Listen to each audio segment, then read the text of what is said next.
ఈ కూటమి ప్రభుత్వం అధికారంలోకి వచ్చాక వాళ్ళు ఎన్నికల టైంలో ఇచ్చిన హామీల్లో తల్లికి వందనం స్కీమ్ అది అమలు చేయలేదు. అలాగే మహాశక్తి స్కీమ్ అమలు చేయలేదు. అలాగే ఫ్రీ బస్సు స్కీమ్ అది కూడా అమలు చేయలేదు. అలాగే తీసుకుంటే కళ్యాణమస్తు స్కీమ్ అది కూడా అమలు చేయలేదు. అలాగే పండగ కానుకల స్కీమ్ అమలు చేయలేదు. దీపంలో సగం అమలు చేయలేదు. ఇన్ని స్కీములు ఇస్తామని చెప్పి అమలు చేయలేదు సరికదా. ఇప్పుడు మహిళల పేరుతో ఇస్తామన్న ఒక పెద్ద పథకానికి స్కామ్ గా మార్చేశారు.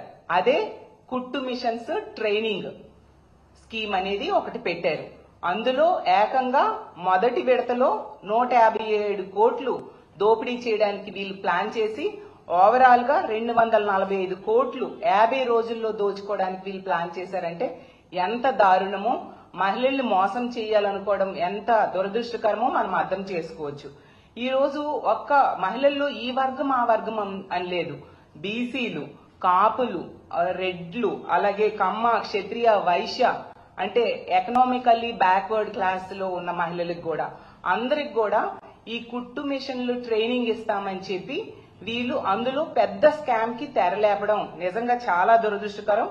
ఈ రోజు రాష్ట్రంలో తీసుకుంటే అప్పుల్లో ఒకవైపు రికార్డు సృష్టిస్తూ ఉన్నారు, ఇంకోవైపు అవినీతిలో రికార్డు సృష్టిస్తూ ఉండే పరిస్థితి మనకు కనిపిస్తూ ఉంది. అసలు అక్షర క్రమంలో ఆంధ్రప్రదేశ్ నంబర్ 1 స్థానంలో ఉంది. తీసుకుంటే అవినీతిలో కూడా ఈ రోజు నంబర్ 1 స్థానంలో ఈ కూటమి ప్రభుత్వం అధికారంలోకి వచ్చాక తీసుకొచ్చిన పరిస్థితి మనం చూసాం. ఎన్నికల టైంలో సూపర్ 6 హామీలు అని చెప్పారు. ఇప్పుడు అధికారంలోకి వచ్చాక సూపర్ స్కామ్స్ అమలు చేస్తూ ఉండే పరిస్థితి మనం చూస్తూ ఉన్నాము. ఎన్నికల టైంలో బాబు షూరిటీ భవిష్యత్ గ్యారంటీ అన్నారు. ఈ రోజు బాబు షూరిటీ అవినీతి గ్యారంటీ అన్న టైప్ గా వీళ్ళు పరిపాలిస్తూ ఉండే పరిస్థితి మనం చూస్తూ ఉన్నాము. అలాగే తీసుకుంటే తెలుగుదేశం పార్టీ కాస్త ఇప్పుడు తెలుగు దోపిడీ పార్టీగా మారిపోయిన పరిస్థితి. అలాగే గతంలో జగనన్న ప్రభుత్వంలో స్కీముల ఆంధ్రప్రదేశ్ గా ఉండే ఈ స్కీమ్ ఆంధ్ర ఈ రోజు ఈ కూటమి ప్రభుత్వం అధికారంలోకి వచ్చాక స్కామ్ ఆంధ్రగా మారిపోవడం నిజంగా చాలా దురదృష్టకరం. అలాగే కూటమి ప్రభుత్వం అనేది కుంభకోణాల ప్రభుత్వంగా ఈ రోజు మారిపోయింది. అలాగే ఎన్డీఏ ప్రభుత్వానికి అర్థం వీళ్ళు మార్చేశారు. నారా దోపిడీ అలయన్స్ ప్రభుత్వంగా వీళ్ళు పరిపాలిస్తూ ఉండే పరిస్థితి మనం చూస్తూ ఉన్నాం. ఈ రోజు ఈ రాష్ట్రంలో ఈ మహిళలకు ఇచ్చే కుట్టు మిషన్స్ అలాగే దాని ట్రైనింగ్ ప్రోగ్రామ్ లో తీసుకుంటే పెద్ద స్కామ్ కి స్కెచ్ వేశారు. అంటే మహిళలకు ఇచ్చే దానిలో కూడా దోపిడీ చేద్దామని వీళ్ళు ప్లాన్ చేశారంటే ఎంతగా దిగజారిపోయారో మనం అర్థం చేసుకోవచ్చు. ఒక మహిళ మంత్రిగా ఉన్న శాఖలో ఇలాంటి అవినీతి జరుగుతూ ఉండడం నిజంగా చాలా దారుణమైన పరిస్థితి. అసలు మొదటేమో 1,00,000 మంది మహిళలకి కుట్టు మిషన్స్ ఇస్తామని చెప్పారు. ఇందులో 50 రోజుల్లో 157 కోట్ల స్కామ్ కి వీళ్ళు తెరలేపారు అనమాట. అసలు 2 రోజులుగా ఈ స్కామ్ గురించి రాష్ట్రంలో ఉన్న మహిళలందరూ కూడా గగ్గోలు పెడుతూ ఉన్నారు. క్లియర్ గా ఈ స్కామ్ అనేది అర్థమైపోతూ ఉండే పరిస్థితి. కానీ ఈ రాష్ట్ర ప్రభుత్వంలో పెద్దలు ఎవరు కూడా కనీసం నోరు మెదపట్లేదంటే ఇందులో ఎవరెవరి పాత్ర ఉందో మనం అర్థం చేసుకోవచ్చు.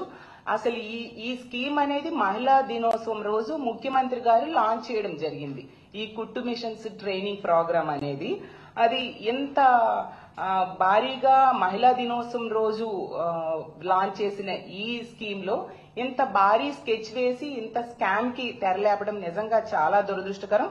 గతంలో జగనన్న పాలనలో తీసుకుంటే మనం చూసాం ఈ బీసీ మహిళల కోసం ఆసరా ఇచ్చేవారు, చేయూత ఇచ్చేవారు, అలాగే 0 వడ్డీ అమ్మఒడి పథకం అమలయ్యేది, అలాగే మహిళల కోసం ఇళ్ల పట్టాలు ఇచ్చేవారు, ఇల్లు నిర్మాణం చేసి ఇచ్చారు. అలాగే తీసుకుంటే పెళ్లి కానుక, ఫీజు రియంబర్స్మెంట్ ఇన్ని బీసీ మహిళలకు ఇచ్చేవారు. అవన్నీ కూడా ఈ కూటమి ప్రభుత్వం అధికారంలోకి వచ్చాక ఎత్తేయడం జరిగింది. ఎత్తేయడం కాకుండా కొత్తగా ఇస్తామన్నవి ఏవి కూడా వీళ్ళు ఎన్నికల టైంలో ఇస్తామన్నవి ఇవ్వలేదు సరికదా. ఈ మహిళల ట్రైనింగ్ కుట్టు మిషన్ల ట్రైనింగ్ లో ఎంత స్కామ్ చేయడం అంటే నిజంగా వీళ్ళు ఎంత మహిళా వ్యతిరేక ప్రభుత్వమో మనం అర్థం చేసుకోవచ్చు. అలాగే అప్పుడు గతంలో జగనన్న ప్రభుత్వంలో ఈ ఈబీసీ నేస్తమని ఎకనామికల్లీ బ్యాక్వర్డ్ క్లాసెస్ కోసం ఒక పథకం పెట్టి వాళ్ళకి ఆర్థికంగా తోడ్పాటును అందించి వాళ్ళకి స్వయం ఉపాధి అవకాశాలను ఆ రోజు జగన్మోహన్ రెడ్డి గారు కల్పించడం జరిగింది. ఈ రోజు తీసుకుంటే ఆ పథకాన్ని ఎత్తేసారు సరికదా. ఆ మహిళలకు ఇచ్చే ఈ కుట్టు మిషన్స్ అలాగే ట్రైనింగ్ ప్రోగ్రామ్ లో ఇంత భారీ స్కామ్ కి తెరలోపడం అంటే నిజంగా ఎంత మోసం చేయడం మహిళలకి మనం అర్థం చేసుకోవచ్చు. అలాగే తీసుకుంటే గతంలో జగన్మోహన్ రెడ్డి గారి ప్రభుత్వంలో కాపు నేస్తం అని చెప్పి కాపు మహిళల కోసం ఆ పథకాన్ని అమలు చేసి వాళ్ళకి ఎంతగానో తోడ్పాటును అందించడం జరిగింది. మరి ఈ కూటమి ప్రభుత్వం అధికారంలోకి వచ్చింది కదా, చంద్రబాబు నాయుడు గారైనా పవన్ కళ్యాణ్ గారు గాని ఈ కాపు మహిళల కోసం ఒక ఉపాధి అవకాశాన్నైనా లేక ఒక పథకాన్నైనా ఇచ్చారా అని నేను అడుగుతూ ఉన్నాను. ఇవ్వలేదు సరికదా, ఆ కాపు మహిళలకి ఇచ్చే ఈ ట్రైనింగ్ కుట్టు మిషన్స్ ట్రైనింగ్ ప్రోగ్రామ్ లో కూడా ఇలాంటి భారీ అవినీతికి పాల్పడాలని వీళ్ళు ప్రయత్నిస్తూ ఉన్నారంటే ఎంత దారుణమో, ఎంత దారుణంగా మహిళల్ని వీళ్ళు మోసం చేయడానికి పూనుకున్నారో మనం అర్థం చేసుకోవచ్చు.